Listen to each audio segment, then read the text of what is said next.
Assalamualaikum warahmatullahi wabarakatuh.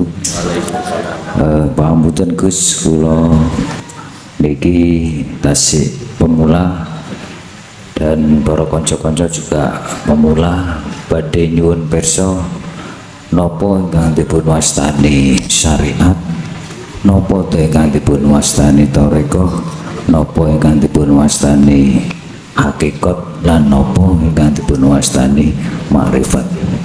Yang kedua, teng masyarakat nggih kula niku kathah tiyang ingkang kirim donga dumateng leluhuripun ingkang sampun sumari. Menurut cara hakikatipun kirim donga para leluhur ingkang sampun sumari punika kados pundi? Nyuwun penjelasanipun Gus Mohsen. Assalamualaikum warahmatullahi wabarakatuh. Waalaikumsalam warahmatullahi wabarakatuh. Napa maksud satu persatu penjabaran syariat, thariqat, hakikat dan makrifat? Apa sih syariat itu? Syariat adalah satu sistem ajaran.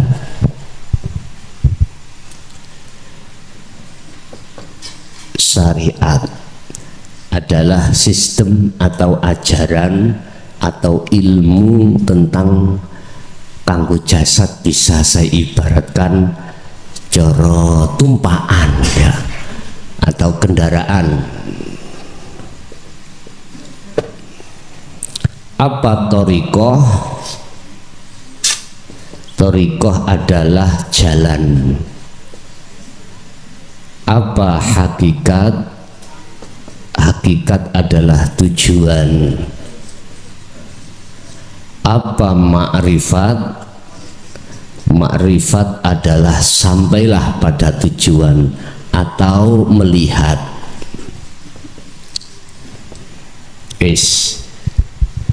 Kalau bedai satu persatu. Syariat laksana kendaraan, kita kesini tadi syariati nggo sepeda. Thariqah jalannya sepeda. Hakikat adalah tujuan. Tujuannya kita ngaji bareng. Hakikat tujuan. Makrifat kita sudah sampai pada tujuan, berarti kita ketemu. Kalau di dunia Islam hakikat sak makrifat iki dalam satu perilaku. Apa syariat kita? Syariat kita adalah ilmu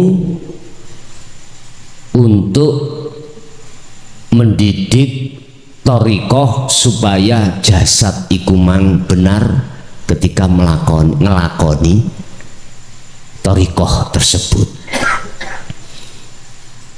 Thariqah nyamannya sholat, berarti ilmu sholat iku jasad iku syariat, thariqahnya itu sholat. Hakikat adalah tujuan. Tujuannya kita sholat adalah bertemu Allah, menyembah dan bertemu Allah. La ilaha illallah, tidak ada Tuhan selain Allah. Asyhadu, saya bersaksi sesungguhnya tidak ada Tuhan kecuali Allah. Berarti sholat ini, ruh ini harus bertemu Allah. Ketika tujuan itu tidak dielmoni, ya, apa ilmunya? Hakikati sholat adalah ilmu tauhid. Ilmu tauhid yang sudah sampai pada la ilaha illa ana, karena makrifat. Kalau belum sampai temriku susah. Kita itu ketika sholat bisa makrifat Allah, mboten saged. Mboten saged. Tapi kalau itu diilmuni, terus habis ilmu kita paham, habis paham kita laku praktek, maka saya suwi jangan heran kalau sudah sampai makrifat Allah. Berarti ketika jenengan ini sudah paham hakikate sholat, akhirnya sampai ke makrifat, maka sempurnalah sholatmu. Inilah yang dimaksud Rasul, sallu kama ra'aitumuni usolli. Di sini. Jadi nek dipredel-predeli satu persatu itu tadi. Laksana kendaraan syariate, torikoi jalan, terus hakikati tujuan, makrifatiku sudah sampai tujuan. Nek cara bahasa laku kita pada Allah, syariate yaiku ilmu tentang makan, ini syariat. Wujud makane, aran makan itu adalah torikoh. Lah, ada tujuannya enggak dalam makan itu? Nek jasa tujuannya ben warek, lah ngeten nggih, asale luwe. Tapi ruh, mosok tujuannya warek? Enggak, ruh itu harus bertemu Allah di situ. Makanya di ilmu nih, ilmu hakikat, supaya ketika makan ruh itu makrifat pada Allah. Gampang nggih? Dulu para kiai sing duduk di sini nggak berani Pak jelasno niki. Takut fitnah. Wis itu yang pertama. Yang kedua, tentang masyarakat yang berziarah nang alam kubur, nang Mbah Buyut. Biasa toh nek malam Jumat ngaten. Udah. Nek bahasa syariat hanya satu yang tidak dilarang. Kau memohon terhadap Allahnya, ya, itu tidak apa-apa. Tapi kalau memohon terhadap yang diziarahi, itu yang tidak diperbolehkan. Syariat sudah mengarah, tauhid wis bener sebetulnya. Tapi perlu dibenerno sekalian, disempurnakan sekalian. Apa? Oke. Saiki sing diziarahi sing iki wong tuwa. Mek situk pengharapane, pengapurane Gusti Allah terhadap bapak ibu, dan yang kedua supaya bapak ibu ditaruh Allah di sisinya, di dalam rahmatnya. Rangat entah? Oke. Hakikatnya sampean Pak nih, roh sampean iku jangan menyebut masalah pengampunan dan rahmat, karena pengampunan dan rahmat ini masih termasuk makhluk. Hati sampean harus bisa masuk terhadap hidup yang menguasai pengampunan dan kerahmatan. Lah, hal itu kuncinya hanya satu, adzikru bisiril asror. Zikir sing nomor telu gedek nih, zikir jari siri sirul asror, sing nomor telu gedek no teng mriku.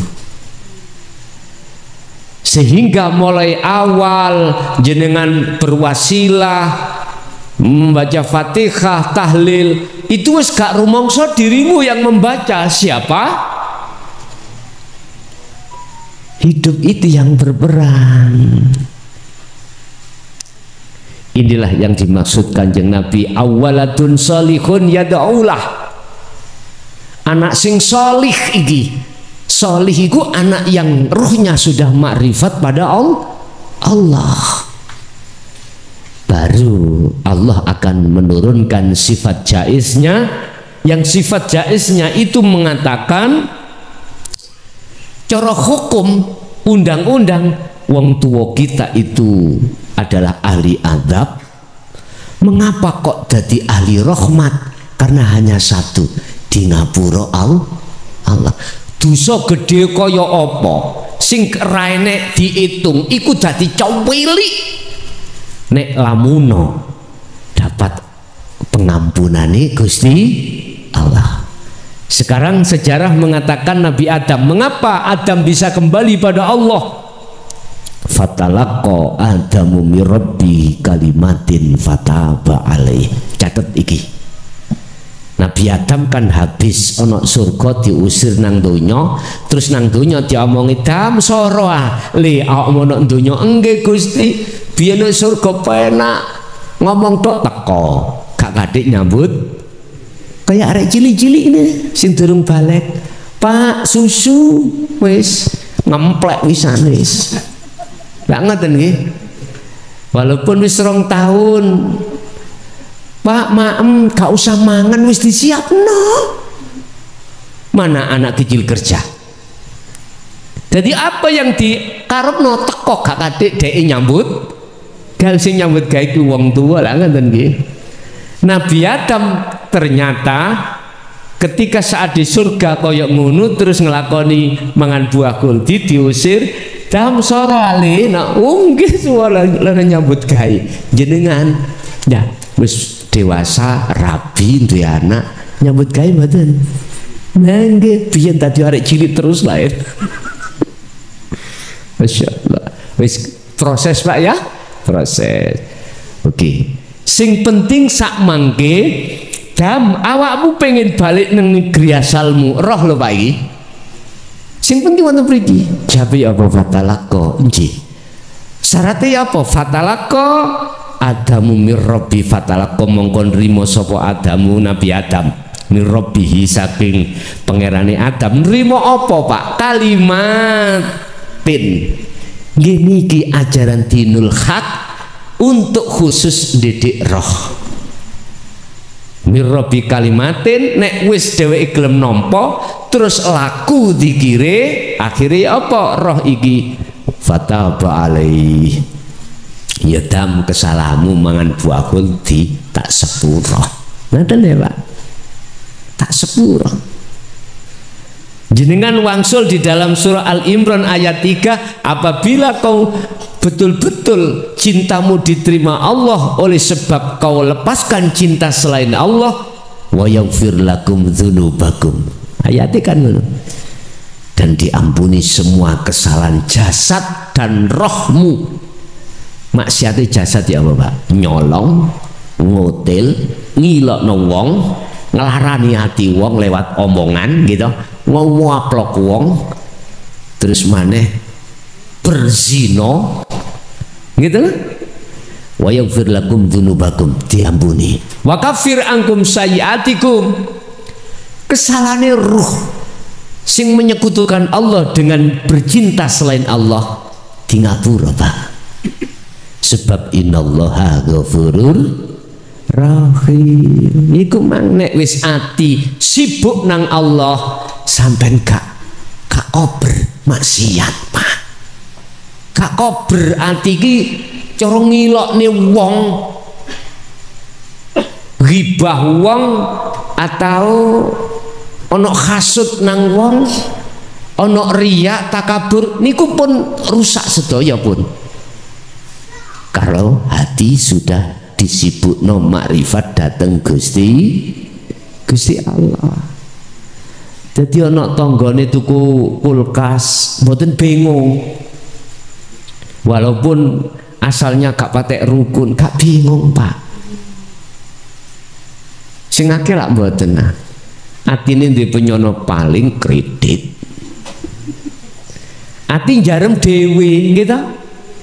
Nyarem dewe sing panas ya hati sampean dhewe salahe sing coba nek ndelok Allah enteng Pak masih tangga tuku mobil alhamdulillah yuk mbek anakku babaran gak ado-ado nyilih mon lak enak sing ngono iso sing akeh gak ngono tangga liyane dikandani alah duit warisan kredit lah apa sih atik ngomong ngono wis ngomong alhamdulillah nang Allah yu sesuk umpama nak butuh iring-iring gak ado-ado nyilih mantap lho enak lho hati iso apa namanya bisa berlaku seperti itu hati pasti dingin Pak hati mesti dingin mboten enten ati sing panas iku surga lah iso ana kuno sampean delok Allah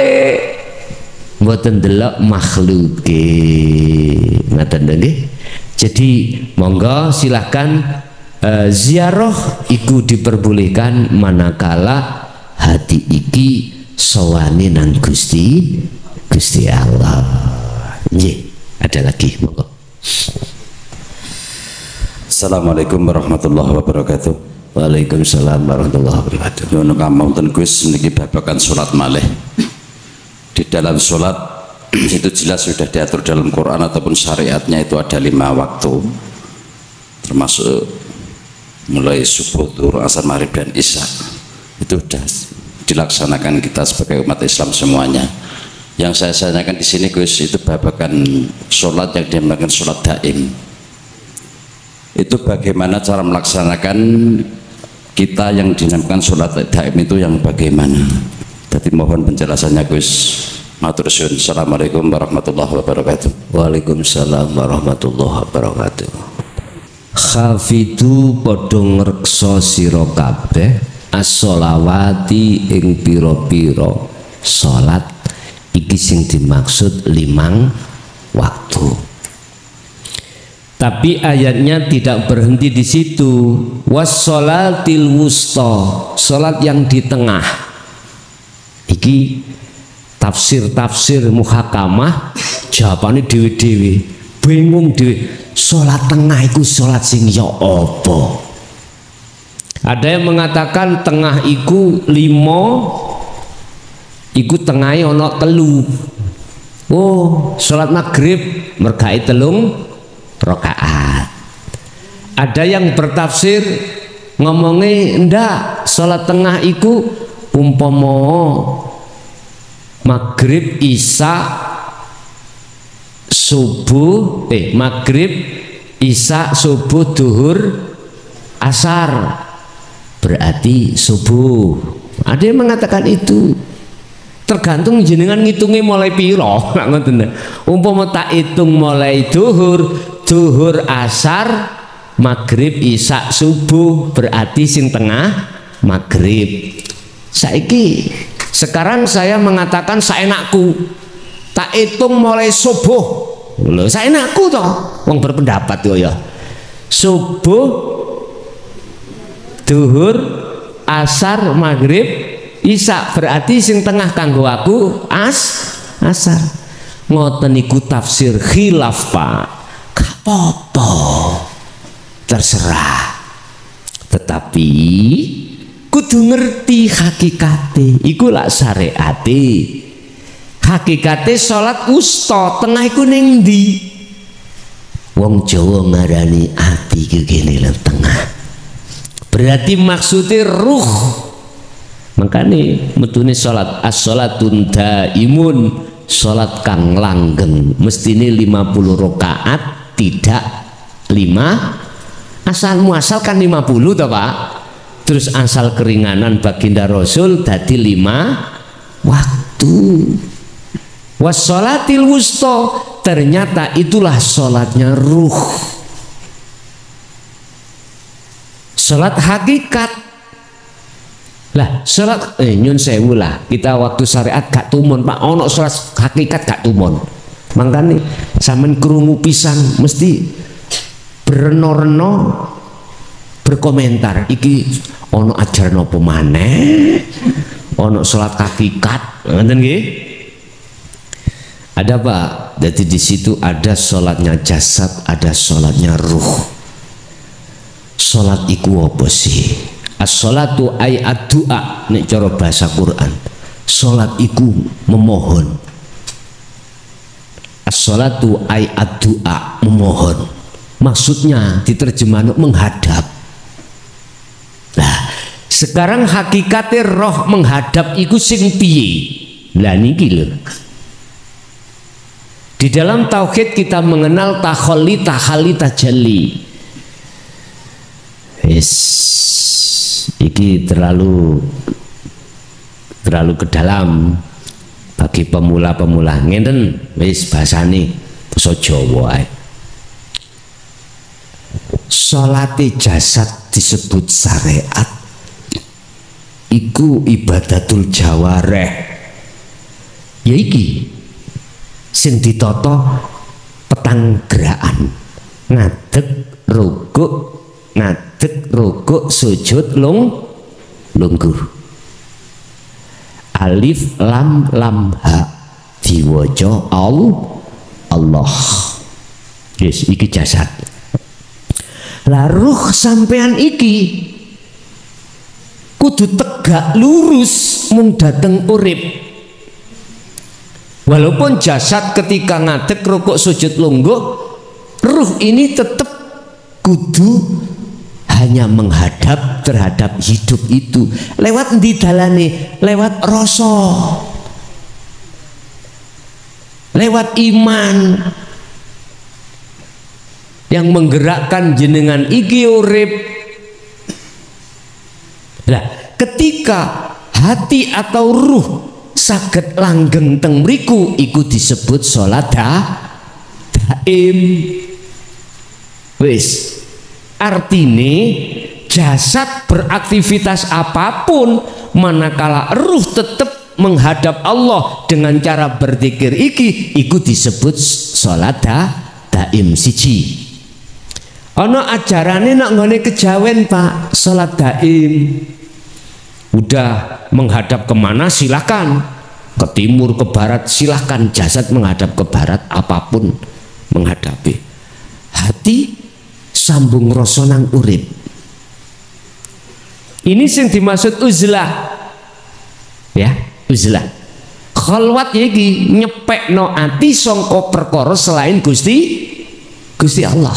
Itu namanya khalwat. Nah, ini dilakukan tidak hanya waktu jenengan iki ngadeg menghadap kemanapun arah terserah. Apapun keadaan jasad sampai berlaku terserah. Tetapi ketika jenengan menghadap ke barat diem bersilah, hati komunikasi dengan Allah, syariat iku gak disebut sholat. Ngono ya syariat lo ya. Aja. Sebab dikatakan syariat sholat harus ngadeg rukuk sujud lungguh. Tadi saya katakan as-sholatu ai ad-du'a. Sholat iku ad-du'a, mengharap. Mengharap maksudnya menghadap bertemu Allah. Berarti sholatir roh iku gak terdiri rukuk sujud lungguh tok, jasadnya mboten. Paham Pak nggih? Jadi laku tadi ada loro. Ono laku jasad, ono laku roh. Sholati jasad, sholati roh. Sholati jasad yaiku lungguh, ngadeg rukuk sujud lungguh. Sholati roh disebut as-sholatul wusta. Iku mang jenengan nyebut sholat daim. Ngoten. Nggih. Terus ayat wassolatil wusta waqumu lillahi qanitin. Terus latin terus iku. Latin terus. Qanitin dengan khusyuk, dilatih terus dilatih. Waqumu jagalah lillahi karena Allah, qanitin ay khasyiin dengan keadaan khusyuk, berarti makrifat pada Allah. Dene kok durung makrifat, ya latin terus sampai makrifat. Ngoten nggih. Wonten melih, monggo. Assalamualaikum warahmatullahi wabarakatuh. Waalaikumsalam. Saderengipun kula kenalaken, kula saking Waduk, Kecamatan Takeran, Kabupaten Magetan. Ngeten Gus, ingkang badhe kula tangletaken masalah babagan thariqah amargi kula piyambak sampun melaksanaken khususipun secara hakikat. Kula menika setiap habis sholat menika wonten kegiatan yang kita kerjakan, yaitu selalu dikir zahri maupun dikir sihri khususiyah. Nggih. Amargi wonten ingriku wonten Al-Qur'an, Allah bi dzikrillah tatma'innul qulub. Sopo besok sing setiap hari sehabis ngadah-ngadahkan kalimat thayyibah la ilaha illallah jaminanipun masuk surga. Niku ingkang sepindah. Ingkang angka kalih inggih menika manungsa menika wonten 3 sekawan unsur sepindah akal, malaikat, nafsu saha korin. Amargi ingkang selalu berbuat positif ingkang kula tingali kok akal kalian malaikatipun. Ing masalah nafsu kalian korinipun menika selalu mengajak kejelekan menika kados pundi untuk menghadapi menika Gus. Matur suwun. Assalamualaikum warahmatullahi wabarakatuh. Waalaikumsalam warahmatullahi wabarakatuh. Ala bidzikrillahi tatmainnul qulub. Pendidikan zikir di thariqah, syariat thariqah jahri sirri, atau ada yang mengatakan khafila, ya, terserah. Di mana zikir untuk melatih ngerempesi, ngerti ngerempesi? Ngerempesi ki mutei ini lho Pak. Mutei buah dari pohon hubbus syahawah di dalam hati. Kita manusia Bapak Ibu, di dalam jagatnya hati itu ada sebuah pohon namanya hubbus syahawah. Ketika itu subur, maka akan berbuah hasud, riya, takabur, sum'ah. Intine sifat-sifat yang tercela. Manakala itu belum dihilangkan, maka hati atau ruh ini masih khauf, masih ada rasa takut, rasa khawatir, gelisah dengan perkara-perkara yang dihadapkan Allah terhadap kita, ya. Secara thariqah memberikan bimbingan zikir sirri supaya menghilangkan sifat-sifat jelek di dalam hati. Bapak Ibu, sampak-sampak di dalam thariqah tertentu itu ada yang mewajibkan 1 hari 1 malam baik jahri maupun siri beribu zikir. Dasarnya ala bidzikrillahi tatmainnul qulub. Ingatlah, hanya dengan zikir itu hatimu akan jadi tentram, damai. Wis, pertanyaan saya di dunia ini, apakah ketika kita berzikir terus menerus jahri dengan sirri tanpa sirul asr yang kumaksud, hati kita sudah ada tanda-tanda yang dimaksud ayat tadi? Tatmainnul qulub itu adalah beninge ati, tentreme ati, damaine ati. Misalkan contoh niki, Allah menghadapkan kita 2 takdir Pak, qabdi dan basti. Qabdi ku takdir sing gak enak, ya, dodolan bangkrut, nyun sewu, ya. Terus awak loro, juana loro, bisnis iki manggagal, ekonomi terpuruk. Iku takdir qabdi. Nah, ketika kita menghadapi itu, bagaimana keadaan hati kita? Tentrem, ayem, damai, apa gelisah? Terumane belum lagi kita masih banyak tanggungan, tiap hari ditelepon dealer atau orang-orang yang mengutangi kita, cak jari ini semoyo nih telung dino kok dadi telung ta niku ning Mojokerto duka ning kene telung dino dadi ini telung.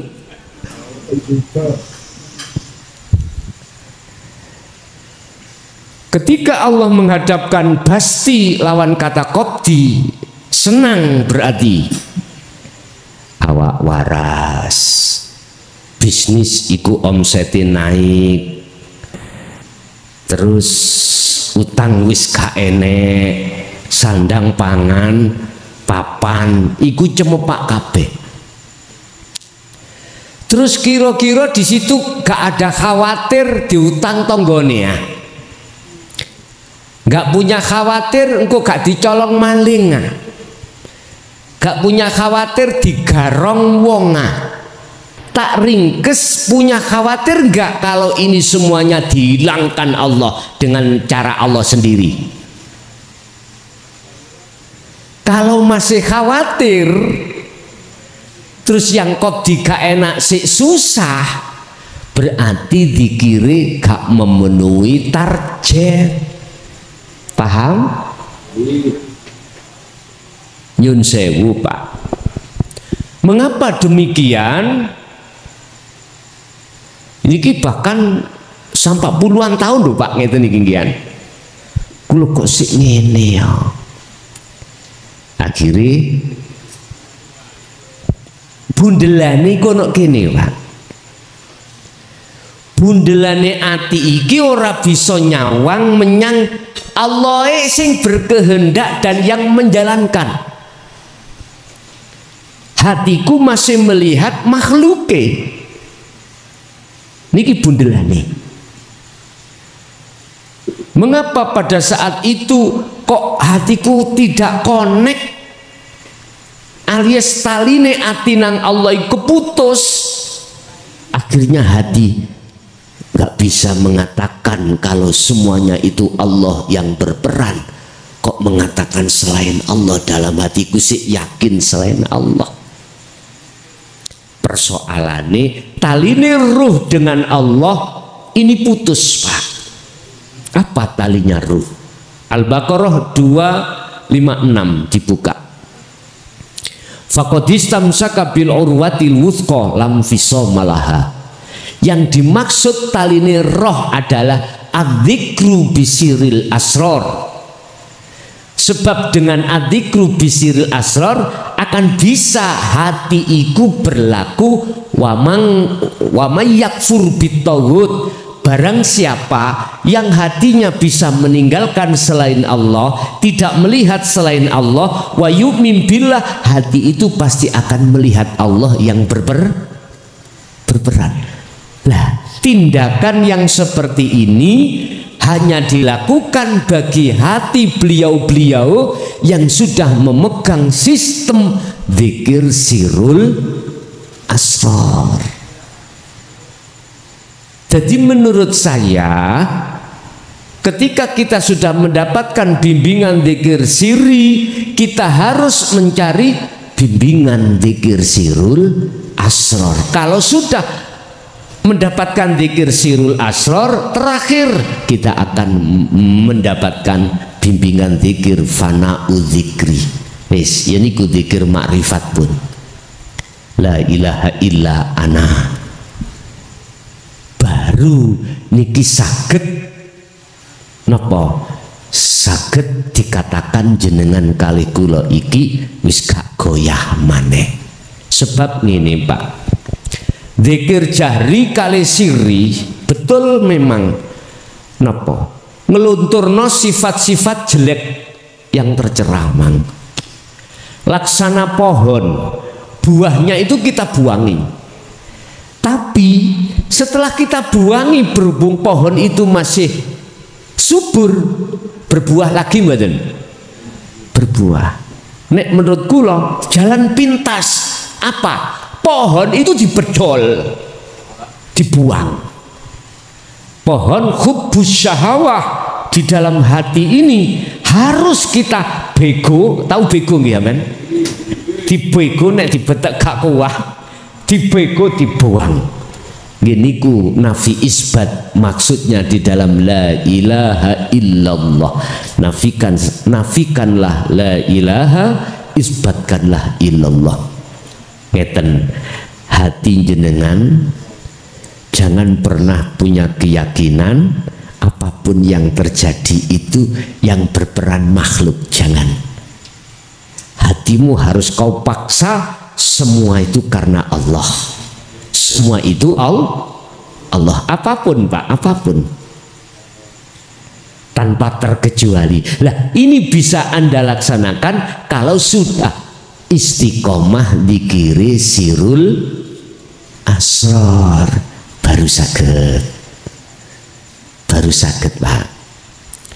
Jadi tatmainnul qulub, Quran Allah dawuh, hatimu akan damai di dunia, ya iki hakikati surga. Apalagi nanti kau akan menemukan surga sesuai apa yang dikatakan syariat besok akhir dino, akhirat. Jadi sapa sing ning dunya wis ketemu surgane, mesti ning akhirat bakal ketemu. Sapa tatkala ning dunya durung ketemu surgane, mongko jangan harap di akhirat dapat surga. Barang siapa saat di dunia masih buta terhadap Allah, jangan harap bisa bertemu Allah. Tapi barang siapa saat di dunia sudah tidak buta terhadap Allah, maka dipastikan akan bertemu terhadap Allah. Itu yang pertama. Terus yang kedua, pertanyaan tadi terkait napa maksud itu? Pertanyaan kedua. Manusia sudah dapat unsur baik itu dari akal atau Oke. dari segi negatifnya dan poin. Bun. Di dalam diri kita ada dua sifat Pak, sifat basariyah dan sifat basiroh. Sifat lah, ngomong sifat, karakter.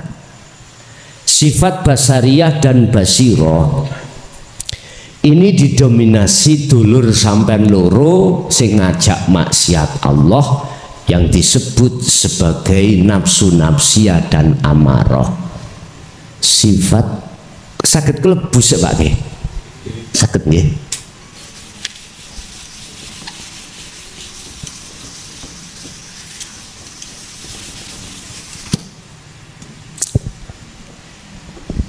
Insan yaitu manusia itu ada sifat basariyah.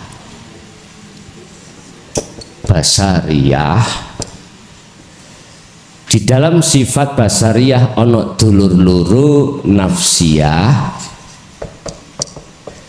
dan amaroh. Wa ma ubari'u nafsi inna nafsa la amaratum bisu. Yang namanya sifat basariyah di dalamnya ada nafsiyah dan amaroh. Iku selalu ngajak maksiat nang Allah, bisu ngejak lali nang Gusti Allah. Sehingga jangankan di dalam sholat, di luar sholat pun lali kalau di situ Allah yang berperan, lali pun. Akhirnya di dalam diri saya merasa aku yang ngaji, aku yang sholat, aku yang aku. Eksistensi keakuan itu kuat. Kalau dalam hatiku dikuasai sifat basariyah, saya mau gak enak, jaluk enak terus. Nggih mboten? Emoh Pak, gak enak itu. Kopi yang jauh legi. Nggak ngoten nggih. Nek pahit moh. Bojo yang ngono, anak yang ngono, moh loro, njaluk waras ter. Kira-kira ketemu ngoten iki. Padahal suatu saat yo mesti tiba lorone. Cara kula bisnis moh rugi, njaluk badi gak iso Pak, rame terus gak iso. Mesti ono sepine. Petani nggih ngoten. Tandurane yo moh dipangan wereng. Moh njaluki terus subur menghasilkan banyak sekali. Itu sifat basariah. Siapapun kita, manakala di dalam diri sifat basariah yang menang, pasti seperti itu Pak. Moh mati njaluk urip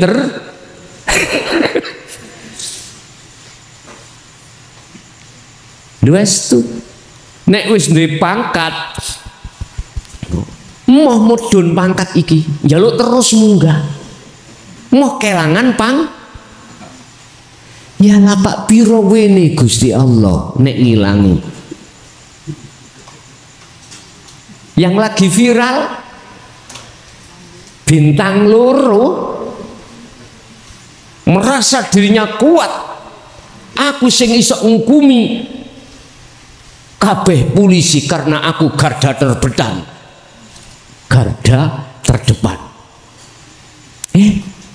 Gusti Allah nek gawe cerita Pak hanya sakler tebal nggih mboten. Ya Allah Pak, itulah kehidupan di dunia. Sebetulnya manusia itu tidak kuasa apapun, tidak punya kekuasaan apapun, semua hanya titip. Bahasa syariat semuanya titipan. Lagi itu lo dikai sombong ya opo, gak ketemu. Walaupun secara hati nggak ingin itu hilang, tapi Gusti Allah berbicara lain. Kui tak kandani pisan pindu sik panggah, sik pancet tak juga pisan. Ceritanya gampang dilewatno macem-macem.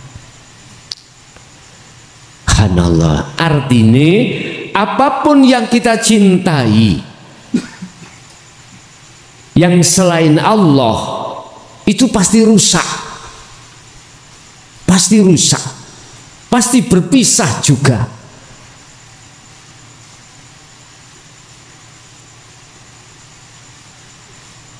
Semua itu halikun illa wajah, semuanya akan rusak. Tapi ketika saat hati didominasi sifat basariah, nggak sadar Pak. Itu gak sadar. Terus wong Jawa dawuh awak dining dunya iku mampir. Ini wis gak masuk dalam hati, lali wis. Lali. Karena sifat basariah itu. Ini Allah katakan dalam surah Al-Baqarah, orang manakala dalam hatinya didominasi sifat basariah, yukhadi'unallaha walladina amanu wa ma yakhda'una ila anfusahum wa ma yash'urun. Sebetulnya dia itu memungsuhi Allah, tapi ternyata dia nggak terasa tindakan yang seperti itu merugikan dirinya sendiri. Wis, aku yakin di dalam nafsu nafsiyah dan amarah, kalau tidak cocok dengan apa isi hati kami, mesti marah Pak, marah, ngamuk-ngamuk. Pokoknya sing gak cocok nek miturut dheweke dikatakan salah, hati mesti panas. Panase ati disangga dhewe, nek panase sengenge iso ngakeh. Ngene iku neraka sak temene iku. Wis. Itu yang pertama. Yang kedua, di dalam diri kita juga ada sifat yang namanya sifat basirah.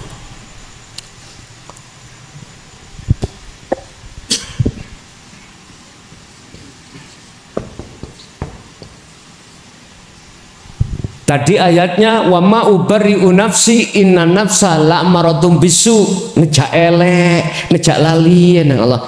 Tapi iki illa rahima rabbi, kecuali ada nafsu yang dirahmati, lawamah dan mutmainnah.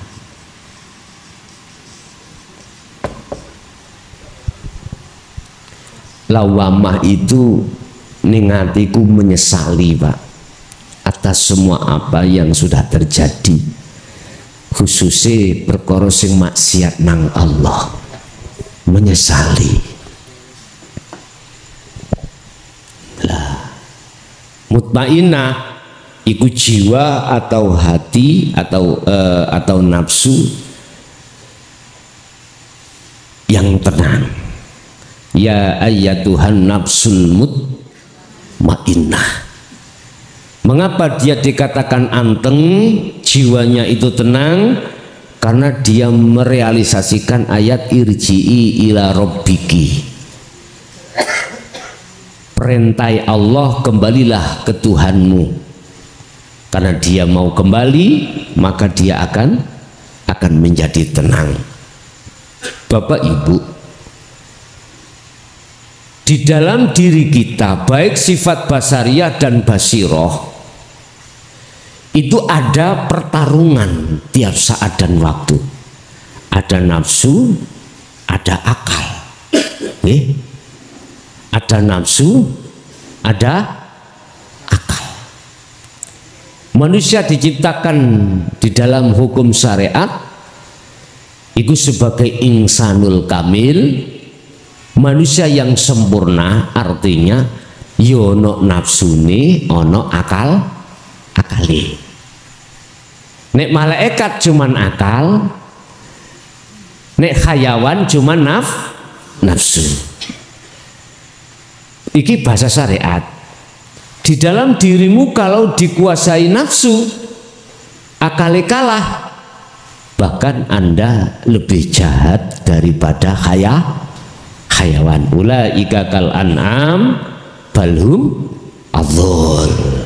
Tapi jikalau akal ini mendominasi,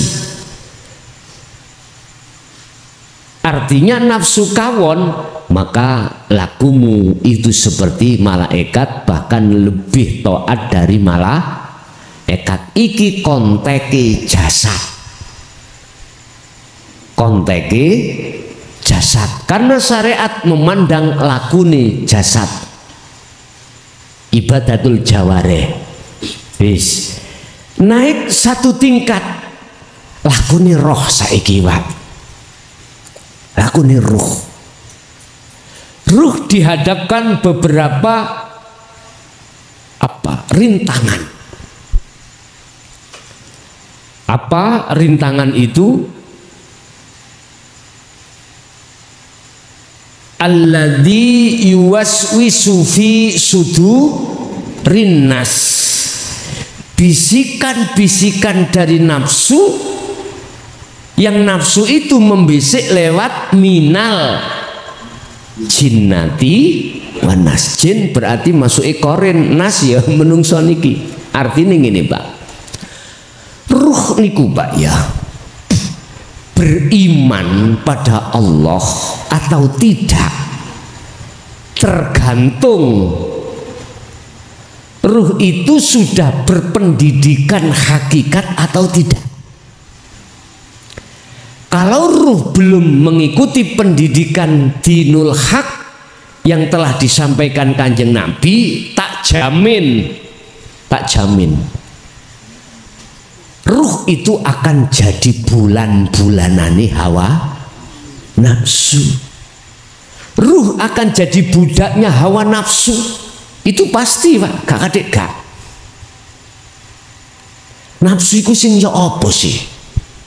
Nah, iki aku nek ngembangno, munggah sak tingkat maneh, klik.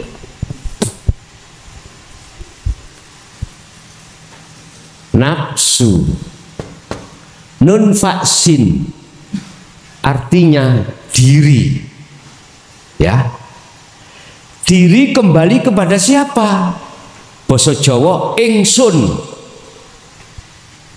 Inilah nanti akan kami urai maksud daripada taholli.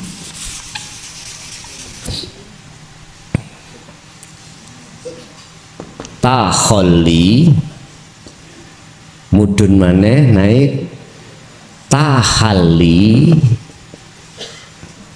naik maneh tajali. Wis diri.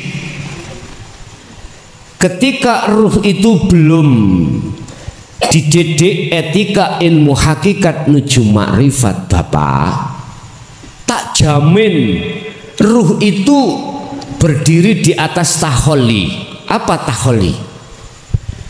Rasa iman ini selain Allah. Contoh, kula ngaji, ning atiku aku yakin sing ngaji kula makhluk. Wis, itu egoisme Pak. Eksistensi keakuan kula kuat.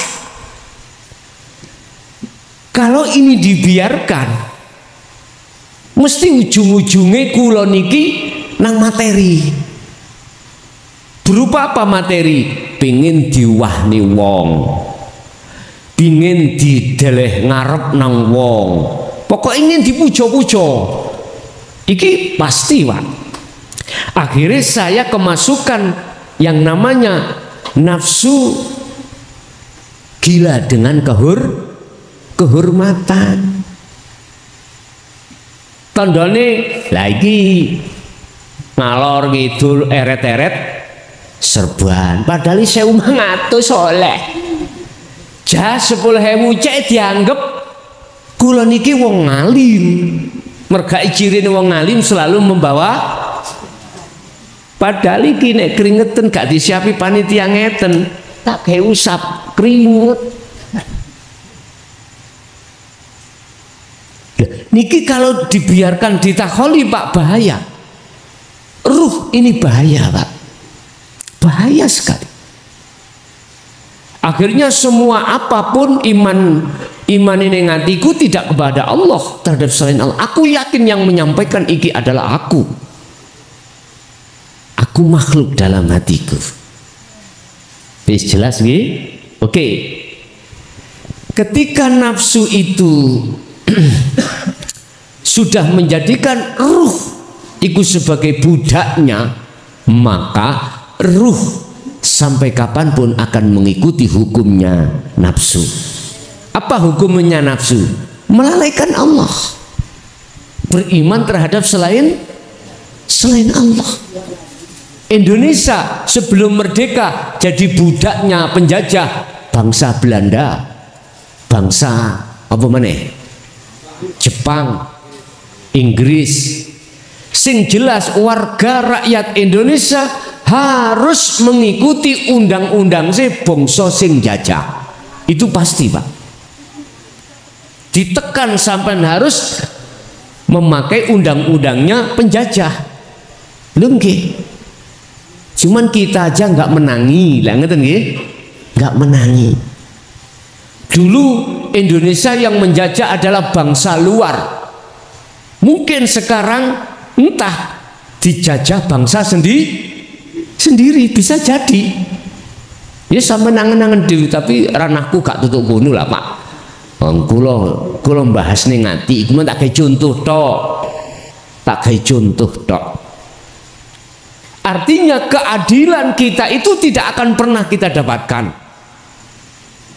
Keadilan pasti hanya meruncing ke bawah, tumpul ke atas.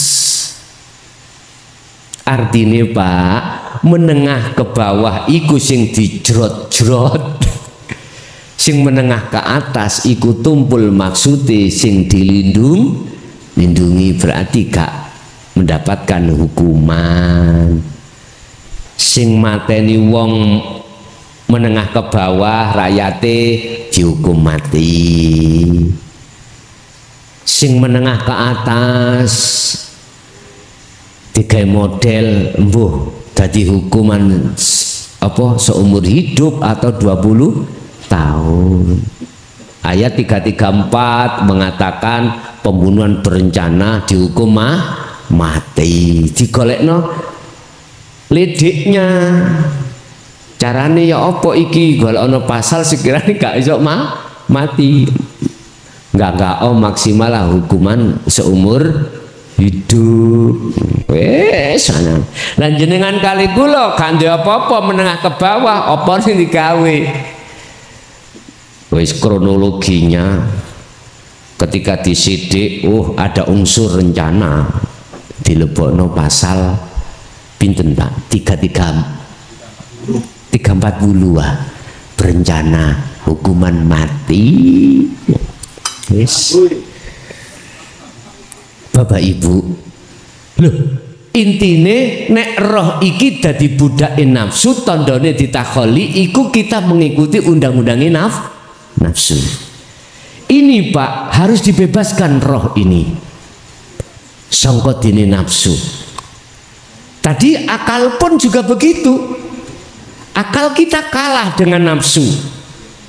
Kan gini, misali ana swara teko njaba, krungu kuping, nafsu ngomong nang akal, kal ngomong nang roh ya.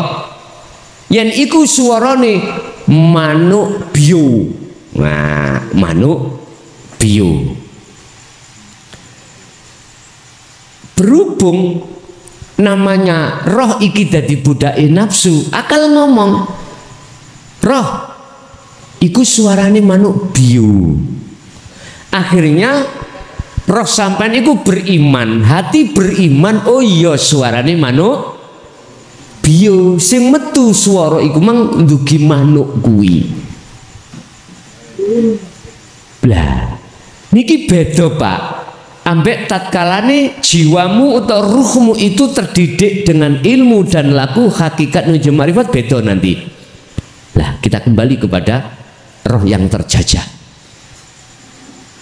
Kita harus merdeka Pak, tapi merdekanya harus ditempuh jiwa dan raga. Dari bahasa perjuangan itu jiwa dan raga juga harta.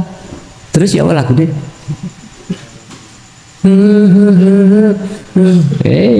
Kapal. Artinya gini Pak, jenengan harus bertindak yang disebut mujahadatun nafsi, merangi hawa nafsu. Inilah yang direkomkan Rasulullah. Besok yang aku takutkan terhadap umatku, perang sing paling besar yaitu perang melawan hawa nafsu. Mengapa dikatakan berat? Karena ada di dalam diri. Nek perang Badar, perang Uhud, perang Khandaq, padha ketok ini lho njoboni bacok-bacokan.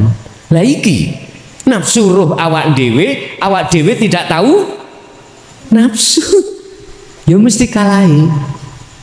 Lah inilah Rasulullah memberikan solusi untuk bisa merangi nafsu hanya dengan cara mujahadatun nafsi.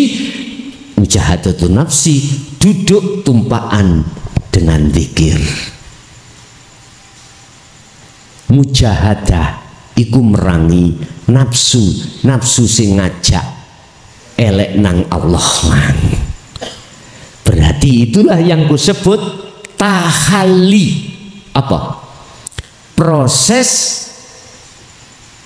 pemusnahan keakuan hamba atau makhluk yang segala-galanya dengan cara berzikir.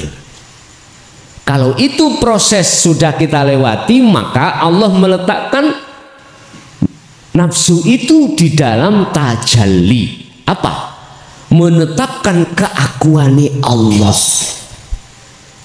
Jadi ngati ono rasa keakuane Allah kang berperan, kang segala-galanya. Inilah cocok ambek dawuh la haula, tidak ada keadaan apapun, wala quwata, dan tidak ada kekuatan apapun illa billah, kecuali iku kabeh sangka Gusti. Nek wis ati ana kono barulah inilah disebut sebagai ruh yang merdeka. Kata W.R. Supratman dawuh, bangunlah jiwanya, bangunlah badannya untuk Indonesia Raya. Artinya jiwa harus dibangun di depan, berarti mendahulukan mujahadatun nafsi, jihad merangi nafsu.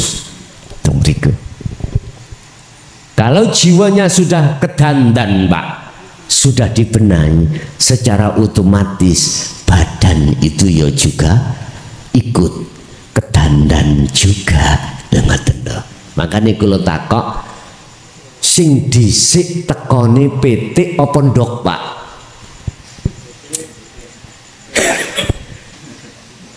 Pitik apa ndok? Ndok apa pitik? Lah ya mesti ae sampean diendang mergo ndok itu le ngarep. Gini loh Pak ya. Di dalam telur apabila tidak ada las, tahu las nggih? Wiji bisa jadi itik, pitik, ayam buatan saged. Gini ku Nur Muhammad Pak. Wiji kang dumadi sak lebete gesang. Tatkala tidak ada ini, nggak ada perkara wujute pitik atau apa wae kuno. Artinya kalau tidak ada Nur Muhammad, dunia seisinya nggak akan ada, nggak akan ada. Lah, Nur Muhammad itu bersemayam di dalam hidup. Bahasa syariate sak jerone putih ku ana kuning, sak jerone kuning ana las kuwi mau. Mbok biyen Mbak, jenenge wong biyen iku larang sandang pangan. Pitik endok nek wis dinggremi pitik kira-kira angsal 5-7 dina kula Pak sing dikongkon njuki ndoke. Dikeker nang ngene genteng. Ketinggal Pak. Ada lasnya atau tidak? Nek gak ono lase dikengken dadar. Ngertos dadar? Damel ulam. Sebab pun nek digawe ulam nek wis bukan rasane gak enak. Nek wis oleh 5 dina 7 dina ngono iku sik penak. Akhirnya nggih, pengalaman itulah kujadikan sebagai pelajaran. Ternyata kita itu manusia makhluk nggak ada. Yang ada adalah yang ada, yaitu Nur Muhammad yang kita sebut sebagai hidup. Hidup itu dikembangkan yaitu Allah. Berarti yang ada sesungguhnya adalah Allah. Nah kita adanya sebab diadakan. Jikalau kau ingin tahu ada yang sebenarnya ada, kau harus meniadakan perkara yang tidak ada, yang itu kau anggap ada, maka barulah Anda akan tahu sejatinya yang ada. Seperti itu dengan cara tahali tajalli, belajar untuk tidak melihat selain Allah, baru di situ tajalli menetapkan keakuan Allah. Minal jinnati wan nas, nafsu itu membisikkan liwat jin. Korin mengatakan dari sisi khotir apa perkara iku apa ae. Nek nafsu mesti ngiring ati supaya tidak beriman terhadap Allah. Menungso nggih. Bisikane nafsu teko menungso minal jinnati wan. Contoh sampean diajarno sing duweni rasa legi gula ya apa gula. Sing nyabut nyawa iku malaikat Israel, nggih mboten? Sampean dibisiki lewat hal seperti ini secara syariat benar. Karena syariat mendidik terhadap makhluk. kita beriman terhadap makhluk, sehingga mohon maaf, amantu billah wa malaikatihi lan sak teruse, di samping kita beriman pada Allah juga beriman terhadap malaikat yang makhluk apa dudu? Iku syariat gak popo ngomongnya legi iku sebabnya teko gulone, gak legi sebab teko gulone, iku kok pahit sih, sing dilokno lak gula, berarti kurang, padahal sing gawe pahit iku kok kopi. Engko nek kelegen sing dilokno sing apa, Pak? Gula maneh. Kopi gak tau dilokno. Nyun sewu, Pak, sebetulnya Allah itu, kita manusia banyak yang ngilok-ilokno tapi gak kerosok. Gak percaya? Waktu ketiga panas-panas, kok panas sih? Iku asine padha mek ngelokno Gusti Allah. Terus jenengan kali itu digawe udan sampak soyo tukang pawang ngersula mboten jenengan ngersula lho iku asline padha maido Gusti, padahal sing ngeduk udan sing nekakno ketiga iku sapa? Iku nek sadar lho nggih, nek gak sadar nggih mboten wau estu. Lah teko menungso mesti ngomongno, iku bisikan teko nafsu ya. Intine ngejak ati sampai nang sak liyane Allah, wis titik. Makanya di dalam hikam Syekh Ibnu Athaillah itu ngkei pelajaran terhadap kita kalau mencari teman. Ojo kuwi golek kanca sing ngalim ilmu jabone tapi bodoh ilmu jerone. Luwih apik kuwi gembulan ambek kekancan ngalim ilmu jerone tetapi bodoh ilmu jabone. Ilmu jabone ilmu ngene, Pak. Ilmu kan loro, syariat ambek hakikat. Ilmu dunia ambek ilmu akhirat. Ilmu makhluk tentang makhluk ambek ilmu tentang Allah. Sing tak maksud ilmu jaba adalah ilmu tentang makhluk. Iku ilmu syariah. Lah, ilmu hakikat, ilmu kaweruh, ilmu jero. Gini ki sing kula maksud, ilmu sing ngajak ati sampean menuju pada Allah. Luweh-luweh kowe gembulan ambek wong jaba jerone bodoh aja. Nek iso sing ngalim jabane ngalim jero. Nek gak iso ya kecok ana tok sing yang penting alim ilmu jerone. Iki kok ngejak atimu nang Allah iki kok. Lah, iki gak ana bisikan nafsu teko minan nas, gak ada. Mboten enten. Makane bisikan nafsu yuwaswisu fi sudurinas di dalam dada kita. Iku maksudnya kok imane ati ben nang sakliyane Allah. Unsure tekan di nafsu bisi minal jin loro warnas. Intine apa sing sampean rungokke, apa sing sampean temokke, nek arahnya itu hati pada selain Allah, jelas iku bisikane nafsu. Tapi nek iku mau mengajak hatimu nuju nang Allah, bukan tidak ada unsur bisikan nafsu. Makanya dalam hikam juga mengatakan tentang warid, Pak ya. Ada warid minasyaiton, ada warid minallah. Warid itu bisikan yoan. Ada bisikan teko setan, yes kayak nafsu mang sing tak maksud. Ada bisikan sangka Allah, iku warid iku mang mesti ngajak ati iman hanya pada Allah. Nggih. Wonten melih